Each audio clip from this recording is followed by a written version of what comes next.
ஆடுகளுக்கு வந்து உடம்பு சரியில்லாமல் போயிடுச்சு அப்படிங்கிற மாதிரி இருந்ததுன்னா ஒன்று டாக்டர் கூப்பிடுவாங்க. இல்லை அப்படிங்கிற மாதிரி இருந்ததுன்னா வீட்டில் இருக்கிற விபூதி எடுத்து ஆட்டோட தலையிலேருந்து வால் வரைக்கும் தூக்கிட்டு போட்டு சாமி கும்பிட்டு சரியாக போயிடுன்னு நினைப்பாங்க. அவ்வளோதான் இது வரைக்கும் போயிட்டுருக்குது. அவங்க வந்து என்றைக்குமே வந்துட்டு கிராமப்புறங்களில் எந்த செலவுமே பண்ணாமல் மேய்ச்சல் முறையில் ஆடு மேய்க்கிறவங்க கிட்ட அடிமாட்டு விலைக்கு வாங்கியே பழக்கப்பட்டவங்க. அவங்க வந்து அவங்களுக்கு ஆடு தேவை அப்படின்னா உங்கள்கிட்டலாம் வந்து மண்டிக்கிட்டு ஆடு வாங்க மாட்டாங்க. நேராக வேனை பிடிச்சிட்டு மகாராஷ்டிரா போய் அங்கேருந்து ஆட்டை அள்ளிட்டு வந்து லோக்கல் சந்தையில் விற்பாங்க. அதுதான் இன்றைக்கி நடந்துட்டு இருக்குது.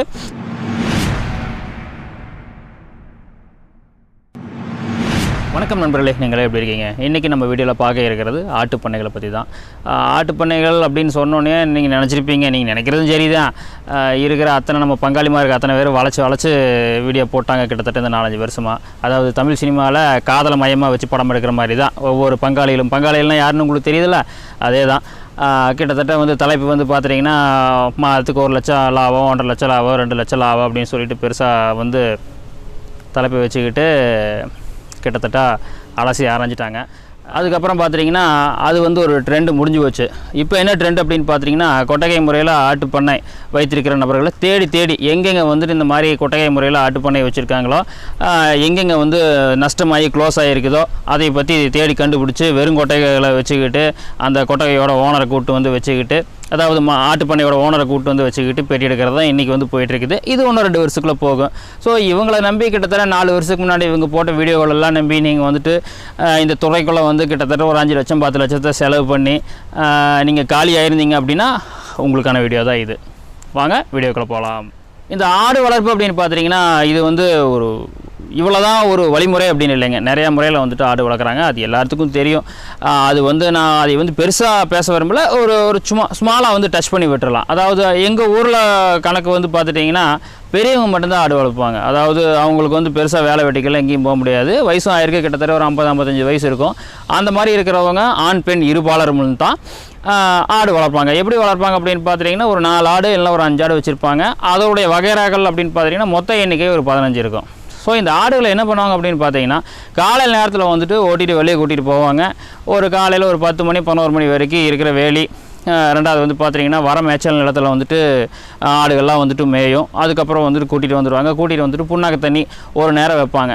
அதுக்கப்புறம் சாயந்தரம் ஒரு 4 மணிக்கு வந்துட்டு ஆடுகளை கூட்டிகிட்டு போனாங்க அப்படின்னா கிட்டத்தட்ட ஒரு 6 மணி வரைக்கும் ஆடுகள் மேயும். அதுக்கப்புறம் ஆடுகளை திருப்பி கூட்டிகிட்டு வந்துடுவாங்க. இவ்வளோ தான் அவங்க வந்து பார்த்துட்டிங்கன்னா ஆடுகளுக்கு ஸ்பெண்ட் பண்ணுற டைம் அப்படின்னு பார்த்துட்டிங்கன்னா இவ்வளோ தான். இதில் தான் அவங்களோட வாழ்வாதாரமும் ஓடிட்டுருக்கும். அவங்களோட பிள்ளைமார்கள்லாம் வந்துட்டு வேறு பக்கம் வேலைக்கு போவாங்க, எல்லாம் செய்வாங்க. பெரியவங்களுக்கு வந்து பார்த்துட்டிங்கன்னா இது ஒரு டைம் பாஸ், ரெண்டாவது ஒரு வருமானம். அப்படி தான் வந்துட்டு ஆட்டு பண்ணை, அதாவது ஆடு வச்சு வளர்த்துறதால எங்கள் ஊரில் இப்படி தான் போயிட்டுருக்குது இன்று வரைக்கும். இப்போ பார்த்துட்டிங்கன்னா நான் சொன்ன முறையில் ஆடு வளர்க்கும் நபர்கள் வந்து பார்த்துட்டிங்கன்னா பெருசாக அந்தளவுக்கு ஒரு பெரிய ஒரு நாலேஜெல்லாம் அவங்களுக்கு கிடையாதுங்க. அதாவது ஆடுகளுக்கு வந்துட்டு வருஷத்துக்கு வந்து இந்த மாதிரி 2 தடுப்பூசி போடணும். ரெண்டாவது வந்து பார்த்துட்டிங்கன்னா இந்த மாதிரி குடல் புழு நீக்கணும். அதுக்கப்புறம் முக்கியமாக வந்துட்டு எந்த ஆடுகள் வந்துட்டு ரொம்ப மெலிஞ்சு கிடக்கு, ரெண்டாவது வந்து பார்த்துட்டிங்கன்னா ஒரு மினரல் டெஃபிஷியன்சி இருக்குது அப்படிங்கிற மாதிரி அவங்களுக்கு அதெல்லாம் தெரியாது. அவங்கள பொறுத்த வரைக்கும் ஆடு மேய்தா, சேனையாச்சா, குட்டி போடுதா, குட்டி கிட்டத்தட்ட பெருசானா கிட்டத்தட்ட ஒரு 5,000-6,000 சேல்ஸ் பண்ணுமா, அத்தோட சரி. குட்டி வந்துட்டு ஒரு 2 குட்டி போடுச்சுன்னா வச்சுக்குவாங்க. ஒரு 3 குட்டி 4 குட்டி போட்டுருச்சு அப்படிங்கிற மாதிரி இருந்தால் 2 ஊட்டக்குட்டி கொண்டு போய் சந்தையில் ஒரு 800-900 ரூபாய்க்கு விது போட்டு வந்துடுவாங்க. இதுதான் வந்து அவங்களோட வாழ்க்கை, அதாவது அவங்களோட வாழ்க்கை முறையிலேயே இந்த ஆடு வளர்க்குறது வந்து ஒன்றி இருக்குது. இப்படி தான் போகுது. அவங்க சந்திக்கக்கூடிய பிரச்சனை என்ன அப்படின்னு பார்த்துட்டிங்கன்னா ஆடுகளுக்கு வந்து உடம்பு சரியில்லாமல் போயிடுச்சு அப்படிங்கிற மாதிரி இருந்ததுன்னா ஒன்று டாக்டர் கூப்பிடுவாங்க. இல்லை அப்படிங்கிற மாதிரி இருந்ததுன்னா வீட்டில் இருக்கிற விபூதி எடுத்து ஆட்டோட தலையிலேருந்து வால் வரைக்கும் தூக்கிட்டு போட்டு சாமி கும்பிட்டு சரியாக போயிடுன்னு நினைப்பாங்க. அவ்வளோதான் இது வரைக்கும் போயிட்டுருக்குது. அடுத்த கட்டமாக நான் வந்துட்டு உங்களுக்கு என்ன சொல்ல வரேன் அப்படின்னா இந்த ஆடு வளர்ப்பு தொழிலுக்குள்ளே புதுசாக வந்து யங்ஸ்டர்லாம் உள்ள வரீங்க இல்லையா, உங்களுக்காக தான் இந்த பதிவே வந்து பார்த்திங்கன்னா மேக்ஸிமம் உங்களுக்காக தான். நீங்கள் என்ன பண்ணணும் அப்படின்னா ஃபஸ்ட்டு ஆடு வளர்த்தாலே நம்ம வந்து லட்சாதிபதி ஆகிடலாம், கோடீஸ்வரன் ஆகிடலாம் அப்படின்னு எல்லாம் நினைக்கிறீங்க இல்லையா, அதெல்லாம் மிகவும் தவறான விஷயங்க. அந்தளவுக்கு பெரிய ஒரு பல்காக வந்து அமௌண்ட் கிடைக்கிது அப்படிங்கிற மாதிரி இருந்ததுன்னா வீட்டுக்கு 10 ஆடு கட்டி வச்சுருவாங்க. இப்போ அப்படி தான் போயிட்டுருக்குது. ஒரு மாய தோற்றத்தில் தான் எல்லாமே வந்து நடந்துகிட்ருக்குது. நீங்கள் அடுத்தவங்க சொல்கிறத விடுங்க, நான் வந்து பேசுகிறத விடுங்க, இல்லை என் பங்காளி பேசுகிறத விடுங்க. இந்த புக்கிலலாம் வந்து வார பத்திரிகையிலலாம் வந்து வண்டி எழுதுறாங்க பாருங்கள், அதெல்லாம் விட்டுருங்க. உங்கள் ஊரில் உங்கள் வீட்டிலேருந்து ஒரு 10 கிலோமீட்டர் 20 கிலோமீட்டர் சுற்றுலாவில் யாராவது ஆடு வளர்க்குறாங்க அப்படிங்கிற மாதிரி பாருங்கள். ஒன்றும் இல்லை, நீங்கள் பைக் எடுத்து ரைட் பண்ணிங்க அப்படின்னா ரோட்டில் 4 பேர் வந்து உட்காந்துட்டு ஆடு மேய்ச்சிட்டு இருப்பாங்க. இல்லை சாயந்தரம் ஒரு 5 மணிக்கு போனீங்கன்னா ஒரு 10 ஆடு இருக்கும். 10 ஆடு ஒரு இடத்துல இருக்குது. ஒரு பெரியவர் வந்து ஏதோ ஒரு மரத்த நிலத்தில் வந்து உட்காந்துட்டு இருப்பார், குச்சி இத்தனையில் வச்சுட்டு உட்காந்துருப்பார். ஸோ அவர்கிட்ட கேட்டிங்க அப்படின்னா பர்ஃபெக்டாக சொல்லிடுவார். ஒரு ஆடு வந்து ஒரு 10 ஆடு 15 ஆடு வளர்த்தனா எனக்கு வந்து வருஷத்துக்கு வந்துட்டு ஒரு 1 லட்சம் 1.5 லட்ச ரூபா வந்து மிச்சமாகுது அப்படிங்கிற மாதிரி அவரோட ஸ்லாங்கில் வந்துட்டு பேசுவார். அதுதான் உண்மையான விஷயங்க. உங்களுக்கு திடீர்னு இந்த மாதிரி ஆட்டு பண்ண வைக்கணும் அப்படிங்கிற மாதிரி ஒரு ஐடியா வந்ததுன்னா நீங்கள் என்ன பண்ணுவீங்க? ஃபஸ்ட்டு ஒரு வாட்ஸ்அப் குரூப்பில் ஜாயின் பண்ணுவீங்க. அதுக்கப்புறம் அப்படியே அது வந்து ஃபேஸ்புக்கு போகும். அப்புறம் ஃபேஸ்புக்கில் வந்து நேராக என்ன மாதிரி நான் என்னோடய பங்காளிகள் பேசுகிற வீடியோவெல்லாம் வந்து பார்க்க வேண்டிய சூழ்நிலை வரும். பார்ப்பீங்க. அதில் வந்து பார்த்துட்டிங்கன்னா மேக்ஸிமம் வந்து ஒரு ஹைலைட்டான வீடியோ மட்டும்தான் அங்கே இருக்கும். அதை பார்த்து சரி ரைட்டு அவங்க சொல்கிறது எல்லாமே வந்து ஒரு ஒரு சைடாக தான் சொல்லி வச்சுருப்பாங்க, பாசிட்டிவாக மட்டும் தான் சொல்லி வச்சுருப்பாங்க. ஸோ அதை பார்த்துட்டு உள்ளே வந்தீங்க அப்படிங்கிற மாதிரி இருந்ததுன்னா அது ஒரு மிகப்பெரிய ஒரு ட்ராஜடியில் தான் போய் முடியும். அதுதான் உண்மையும் கூட. அதுக்கப்புறம் இன்னொரு விஷயம் நான் உங்கள்கிட்ட சொல்லி ஆகணும். இந்த மாதிரி ஒரு மிகப்பெரிய கொட்டில் முறையில் வளர்க்கக்கூடிய சில முகவர்கள்லாம் இருக்காங்க. ஸோ அவங்களாம் என்ன பண்ணுவாங்க அப்படின்னு பார்த்துட்டிங்கன்னா அவங்களோட எண்ணம் எப்படி இருக்குது அப்படின்னு பார்த்தீங்கன்னா, நீங்கள் வந்துட்டு அவங்ககிட்ட போய் ஒரு ஆட்டு பண்ணை போடணும், ஒரு ஆடு அவங்ககிட்ட வந்து எடுக்கணும் அப்படின்னாவே அவங்க வந்து ஒரு ஸ்டாண்டில் இருப்பாங்க. அவங்க என்ன ஸ்டாண்டில் இருப்பாங்க அப்படின்னு பார்த்தீங்கன்னா, கிட்டத்தட்ட வந்து ஒரு 20 லட்ச ரூபா செலவு பண்ணி தான் ஆடை வளர்க்கணும் அப்படிங்கிற மாதிரி ஒரு ஸ்டாண்டில் இருப்பாங்க. 20 லட்சம் அப்படிங்கிறது நான் பேச்சுக்கு சொன்னேன், ஒரு 5 லட்சம் கூட சொல்லலாம். ஏன் அப்படின்னா ஒரு கொட்டில் முறையில் வந்துட்டு ஒரு ஆட்டு பண்ணை வைக்கணும் அப்படிங்கிற மாதிரி இருந்தால் உங்களுக்கே தெரியும் ஒரு கொட்டில் போடுறதுக்கு எவ்வளோ செலவாகும். அவங்ககிட்ட வந்து ஒரு குட்டி வாங்கினீங்க அப்படிங்கிற மாதிரி இருந்ததுன்னா இன்றைக்கி ரேட் ப்ரீமியம் ப்ரைஸில் போயிட்டுருக்குது, என்ன ரேட்னு சரியாக தெரியல. அதெல்லாம் நீங்கள் தேடி பார்க்கும்போது உங்களுக்கே தெரிஞ்சுக்குங்க. கிட்டத்தட்ட வந்துட்டு அவங்க ஒரு என்ன சொல்லுவாங்க, ஒரு பர்டிகுலர் ஒரு அமௌண்ட் சொல்லுவாங்க. என்ன அப்படின்னா நீங்கள் வந்து ஒரு 10 ஆடு இல்லை ஒரு 20 ஆடு ஒரு 2 கடாய் எங்கிட்ட எடுத்தீங்க அப்படிங்கன்னா இந்த மாதிரி எல்லாம் வந்துட்டு உற்பத்தி ஆகும். உங்களுக்கு வந்துட்டு இந்த மாதிரி எல்லாம் பொருட்கள் எல்லாம் போட்டு வச்சுருந்தீங்க அப்படின்னா இந்த மாதிரி எல்லாம் வந்து வெயிட் கெயின் அப்படியெல்லாம் வரும் அப்படிங்கிற மாதிரிலாம் சொல்லுவாங்க. நீங்கள் அதை நம்பிட்டு போயிட்டு அந்த தொழிலுக்குள்ளே இறங்குனீங்க அப்படின்னா அவங்க குறிப்பிட்ட ஒரு 2 ரகத்தை மட்டும் தான் சொல்லுவாங்க. அந்த என்ன ரகம் அப்படின்னா தலைச்சேரி பாயர்னு சொல்லுவாங்க, இல்லை வெறும் தலைச்சேரி மட்டும் சொல்லுவாங்க. இந்த மாதிரியெல்லாம் போய் நீங்கள் சிக்கிட்டீங்க அப்படின்னா அதுலேருந்து மீண்டு வர்றது மிகப்பெரிய விஷயங்க. நீங்கள் வந்து சரிங்க நீங்கள் எல்லாம் செலவு பண்ணிட்டீங்க, ஆட்டை வாங்கி போட்டீங்க, அதுவும் குட்டி போடுது, நீங்களுக்கு கணக்கில் ஏன்னா புதுசாக தொழிலுக்குள்ள வரீங்க, லாபம் நட்ட கஷ்டம்லாம் பார்க்க மாட்டீங்க, நம்ம வந்து ஒரு இடத்துல வந்து நிற்கணும் அப்படிங்கிறக்கு வேண்டிய நிறைய செலவு பண்ணுவீங்க. அப்படி செலவு பண்ணிவிட்டு கறிக்கடைக்காரரை கூட்டிகிட்டு வந்தீங்கன்னா அவங்க வந்து நம்மளோட பழந்துன்னு கொட்டை போட்டவங்க. அவங்க வந்து நம்மளை டீல் பண்ணுற விதமே தனி. கறிக்கடைக்காரரு வியாபாரிகள் நம்மளை டீல் பண்ணுற விதமே தனி. அவங்க வந்து ஒரு விதமாக அவங்க வந்து என்றைக்குமே வந்துட்டு கிராமப்புறங்களில் எந்த செலவுமே பண்ணாமல் மேய்ச்சல் முறையில் ஆடு மேய்க்கிறவங்கக்கிட்ட அடிமாட்டு விலைக்கு வாங்கியே பழக்கப்பட்டவங்க. அவங்க வந்து நம்மளோட ப்ரீமியம் ப்ரைஸுக்கு வாங்க மாட்டாங்க. அப்போ நீங்கள் என்ன பண்ணுவீங்க? நீங்களும் இன்னொரு ஆட்டு பண்ணையை வந்து உற்பத்தி பண்ணி அவங்களுக்கு வந்து நீங்கள் ப்ரீமியம் ப்ரைஸில் விற்கிறதுக்கு தான் நீங்களும் வந்து முனைவீங்க. அதுதான் இங்கே நடந்துகிட்டு இருக்குது. அதற்கப்புறங்க இன்னொரு விஷயம் நான் சொல்லி ஆகணும். இந்த மாதிரி ஒரு ஆட்டு பண்ணையை வந்து வச்சுருக்கிறவங்க என்ன பண்ணுவாங்க அப்படின்னு பார்த்தீங்கன்னா உடனே சொல்லிடுவாங்க, இனிமேல் வந்துட்டு தமிழ்நாட்டில் வந்துட்டு மேய்ச்சல் நிலமெல்லாம் கிடையாது, இனிமேல் வந்து ஃப்யூச்சர் அப்படின்னு இந்த மாதிரி ஒரு கொட்டகை முறையில் ஆட்டு பண்ணையை வந்து அமைச்சு அந்த வழியில் வந்துட்டு ஆடுகளை உற்பத்தி பண்ணி அதை வந்து நம்ம வந்து மீட் பர்பஸ்க்காக கொடுக்குறதா இனிமேல் வந்து நடைமுறைக்கு வரப்போகுது அப்படிங்கிற மாதிரி நல்லா மாறு தட்டிட்டு பேசுவாங்க. ஆனால் அப்படியெல்லாம் கிடையவே கிடையாதுங்க. நம்ம வந்து நம்மளுக்கும் மக்களுக்கும் இடையில வந்து வியாபாரிகள் அப்படின்னு சொல்லிட்டு மிகப்பெரிய தூண் இருக்குது. அந்த தூணை வந்து இப்போதைக்கு யாருனாலே வந்து உடைக்க முடியாது. நானும் நினச்சேன் 10 வருஷத்துக்கு முன்னாண்ட, ஆனால் இப்போ வரைக்கும் பரிணாம வளர்ச்சி நம்மளோட வேகமாக அவங்க தான் போயிட்டுருக்காங்க. அவங்களுக்கு ஆடு தேவை அப்படின்னா உங்கள்கிட்டலாம் வந்து மண்டிக்கிட்டு ஆடு வாங்க மாட்டாங்க. நேராக வேனை பிடிச்சிட்டு மகாராஷ்டிரா போய் அங்கேருந்து ஆட்டை அள்ளிட்டு வந்து லோக்கல் சந்தையில் விற்பாங்க. அதுதான் இன்றைக்கி நடந்துட்டு இருக்குது. அதனால் நீங்கள் வந்து உண்மையான நிலவரத்தை வந்து கண்டிப்பாக நீங்கள் வந்து புரிஞ்சுக்கணும். சரி, நீங்கள் ஆல்ரெடி வந்து ஆட்டு பண்ணை வச்சுருக்கீங்க அப்படின்னா கொட்டில் முறையில் வந்து எதுக்காக ஆடு வளர்த்துறோம் அப்படின்னா 2 விஷயந்தாங்க. ஒன்று, நீங்கள் வந்துட்டு தினமும் ஆட்டு துறவத்தை க்ளீன் பண்ண வேண்டியதில்லை ஃபஸ்ட்டு.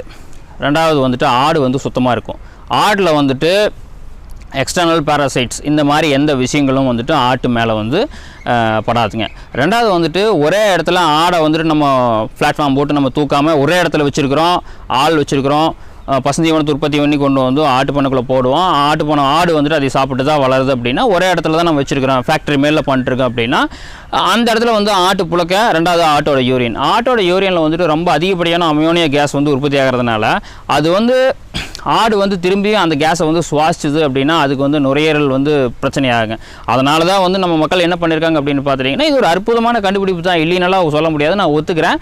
ஆனால் உங்களோட பட்ஜெட் என்ன அப்படிங்கிறதெல்லாம் வந்து பொறுத்திருந்து தான் பார்க்கணும். அப்படியா இருந்தாலும் நீங்கள் வந்துட்டு உங்கள் ஏரியாவில் லோக்கலில் என்ன ஆடு விலைக்கு போகுது, வியாபாரிகள் வந்து வாங்கிக்குவாங்க, கறிக்கடைக்காரரை வந்து நேரடியாக வந்துட்டு நம்மகிட்ட வாங்கிக்குவாங்க. அப்படிங்கிற ஒரு ஆட்டை தேர்ந்தெடுத்து நீங்கள் கொட்டில் முறையில் போட்டு வளர்க்கலாம்.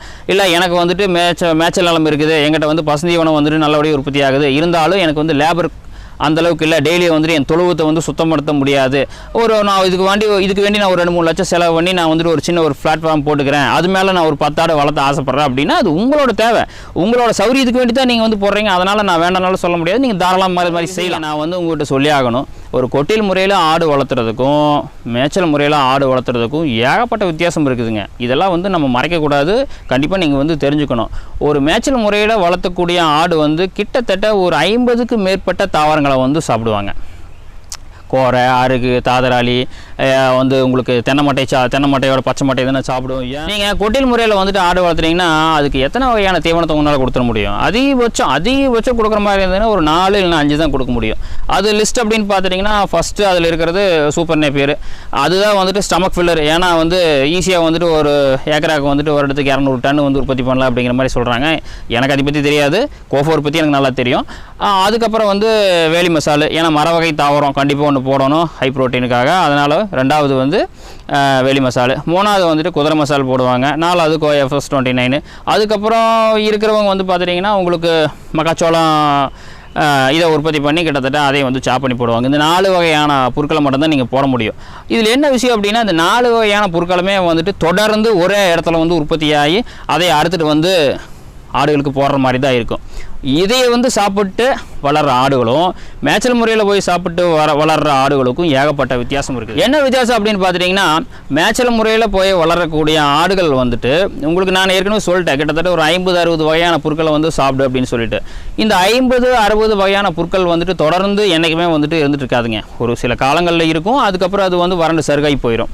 இது என்ன பண்ண அப்படின்னு பார்த்துட்டிங்கன்னா அதாவது வைட் ரேஞ்சில் நிலத்தில் இருக்கிற மினரல்ஸ் எல்லாத்தையும் எடுத்துகிட்டு தான் வந்து அந்த பொருட்கள்லாம் வளரும். ஸோ அந்த மினரல்ஸ் வந்துட்டு நம்ம சொல்லிக்கிற அளவுக்கு இல்லாட்டியும் ஓரளவுக்கு வந்து பார்த்துட்டிங்கன்னா இது வந்து நீங்கள் வந்து மினரல் மிக்ஸ் நீங்கள் கொடுக்காமையே வந்து இந்த நிலத்தில் இருக்கிற மினரல்ஸ் எல்லாம் வந்துட்டு அந்த தாவரத்தில் வந்துட்டு அந்த தாவரத்திலிருந்து ஆட்டுக்கு டைரெக்டாக போகும். ஸோ இதெல்லாம் வந்துட்டு ஒரு மிகப்பெரிய விஷயங்க. அது மட்டும் இல்லாமல் இந்த ஆடு வந்து பிசிக்கலாக நடக்குது, கிட்டத்தட்ட ஒரு நாளைக்கு 2 கிலோமீட்டர் 3 கிலோமீட்டர், அதிகபட்சம் ஒரு 4 கிலோமீட்டர் அளவுக்கு ஒரு நாளைக்காக சுற்றுது. ஆனால் இந்த கொட்டகை முறையில் வளர்க்குற ஆடுகள் வந்து பார்த்துட்டிங்கன்னா எந்த விதமான விஷயம் கிடையாது, நல்லா வந்து சாப்பிட்டுட்டு புழுதண்ணி, அதாவது புண்ணாக்கு புழுதண்ணி குடிச்சிட்டு அப்படி படுத்துங்க, அவ்வளோதான். இவ்வளோக்கப்புறம் இன்னொரு விஷயம் சொல்லுங்க, இந்த மாதிரி கொட்டகை அமைப்பில் நீங்கள் வந்துட்டு ஒரு ஆடு வளர்க்குறீங்க அப்படின்னா அந்த வெயிட் கெயின் அப்படிங்கிறது வந்து பார்த்தீங்கன்னா கிட்டத்தட்ட ஒரு ஆட்டை வந்துட்டு நீங்கள் ஒரு 30 கிலோவிலேருந்து ஒரு 40 கிலோ வரைக்கும் வளர்த்தி வச்சிட்டிங்கன்னு வச்சுங்களேன், உள்ளூர் மார்க்கெட்லாம் அந்த ஆடு வந்து விலைக்கு போகாது. கறிக்கடைக்காரர்கள் வந்து பார்த்துட்டிங்கன்னா கிட்டத்தட்ட நான் எங்கூர் நிலவரத்தை பற்றி நான் பேசுகிறேன். மெட்ரோ சிட்டி அப்படிங்கிற போது அது கிடைக்காத பட்சத்துக்கு அவங்க எதை வேணால் எடுத்து போடுவாங்க, அது விட்டுருங்க. இப்போ நான் இருக்கிறது வந்து பார்த்திங்கன்னா கோவை மாவட்டம்னு வச்சுங்களேன். இங்கெல்லாம் வந்துட்டு ஒவ்வொரு கறிக்கடையில் கிட்டத்தட்ட வந்துட்டு ஒரு 15லேருந்து அதிகபட்சம் 15 கிலோ இருக்கிற குட்டிகளை தான் வந்து செலக்ட் பண்ணுவாங்க. என்ன அப்படின்னா அதோட கறிகள் வந்துட்டு அந்தளவுக்கு மிருதுவாக இருக்கணும் அப்படிங்கிற மாதிரி அந்த ரேஞ்சில் இருக்கிற ஒரு மேய்ச்சல் முறையில் வளர்க்கப்பட்ட ஆடை வாங்கி அறுக்கிறதுக்கு தான் கறிக்கடைக்காரரும் விரும்புகிறாரு, அதை எடுத்து சாப்பிட்ற மனிதர்களும் அதாவது உள்ளூர்வாசிகளும் அதை தான் விரும்புகிறாங்க. இந்த போயர் தலைச்சேரி இப்படிங்கிற ஒரு கான்செப்ட் வந்துட்டு இன்னும் லோக்கலுக்கு வந்து வந்து சேரலைங்க. இது ஃப்யூச்சரில் எப்படி வரும், இவங்கெல்லாம் சொல்கிற கணக்கு வந்து பார்த்துட்டிங்கன்னா இந்த மாதிரி வெளியில் ஆடே கிடைக்காதப்போ இனிமேல் கொட்டகை முறையில் வளர்க்குற ஆடு தான் வந்துட்டு கறிக்கடைக்கு வரும் அப்படின்னு இவங்கெல்லாம் வந்து சொல்லிட்டுருக்காங்க. இதெல்லாம் வந்துட்டு எவ்வளோ நாள் எடுத்துக்கும் அப்படின்னு சொல்ல முடியாது, கிட்டத்தட்ட எடுக்கலாம், இன்னொரு 10 வருஷம் 15 வருஷம் எடுக்கலாம். ஆனால் இன்றைக்கி இருக்கிற ட்ரெண்ட் அப்படின்னு பார்த்துட்டிங்கன்னா உண்மை இதுதான். சரிங்க, ஆட்டுக்கு வந்துட்டு பொதுவாக தாக்கக்கூடிய நோய்கள் அப்படின்னு பார்த்துட்டிங்கன்னா உங்களுக்கு முக்கியமாக கொள்ளை நோய்கள் அப்படின்னு பார்த்துட்டிங்கன்னா ஒரு 3 நோய் தாங்க.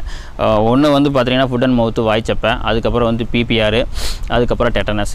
தமிழில் சொல்லப்போனால் நீலநாக்கு நோய், ரணஜன்னி, துள்ளுமாரி நோய் இப்படிங்கிற மாதிரியெல்லாம் சொல்லுவாங்க. இதுக்கெல்லாம் வந்துட்டு வேக்சின் எல்லாம் இருக்குதுங்க. தாராளமாக வந்து நீங்கள் ஒரு ஆட்டுப்பண்ணை புதிதாக வந்து நீங்கள் ஆட்டுப்பண்ணையை துவங்குறீங்க, இல்லை உங்கள் அம்மா அப்பா வந்து ஆடு வச்சுருக்கிறாங்க, உங்களுக்கு அந்த நாலேஜ் இருக்குது அப்படின்னா தாராளமாக நீங்களும் கூட அவங்களுக்கு எடுத்து சொல்லி இந்த மாதிரி வேக்சின் எல்லாம் போட்டுக்குங்க. ஏன்னா இழப்பு அப்படிங்கிறது எல்லாத்துக்கும் தான், அதனால் இந்த மாதிரி வேக்சின் எல்லாம் போட்டு கண்டிப்பாக வளருங்க. அதை நான் வந்து ஒத்துக்கிறேன். என்றைக்குமே எந்த ஜீவராசிகளாக இருந்தாலும் வேக்சின் போட்டு வளர்க்குறதுல எனக்கு எப்பவுமே உடன்பாடு தானுங்க.